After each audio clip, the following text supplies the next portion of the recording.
नमस्कार मित्रांनो, ठरलं तर मग या सिरीजमध्ये काय घडले आपण ते बघणार आहोत. तन्वी स्वतःशीच बोलत असते, सायली मी तुझा खेळ संपवून टाकणार आहे.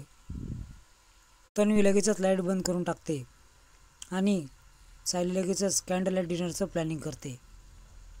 कॅन्डल लाईट डिनरमध्ये दोघेही एकमेकाला घास भरवत जेवण करतात. हळूहळू सगळं विसरून की काय असं प्रतिमा बोलते. रविराज लगेच डॉक्टरला कॉल लावतो. महिपत चक्क दारू पिऊन दामिनीच्या ऑफिसमध्ये आलात. बापाचं काळजी आहे म्हणून मी इथं आलो आहे असं तो बोलतो. त्या पोरीचा छळ मांडला आहे पोलीस स्टेशनमध्ये, जेलमध्ये असं तो निरोप देतो. लेडी कॉन्स्टेबलने खूप मोठी चुकी केली आहे असं दामिनी बोलते आणि उद्या सकाळी ब्लॅक कॉफी घेऊन या असं ती बोलते. साक्षीला कशी निर्दोष मुक्त करते तेच बघा तुम्ही असं ती महिपतला बोलते.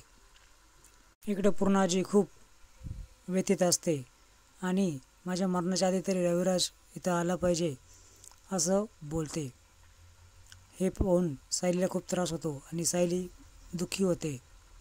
घर तुटतं. रविराजच्या घरी पुन्हा तन्वीच्या लग्नाचा प्रश्न उभा राहतो आणि माझा तुझ्यामध्ये एवढा जीव असताना तू माझ्यापासून तिच्या लग्नाची गोष्ट लपवलीस याचं मला दुःख होत आहे असं रविराज बोलतो.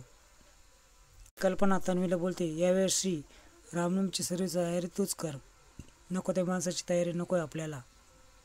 आता तन्वीला प्रश्न पडतो, आता काय करायचं. सायली मनोभावे खूप छान पूजा करते.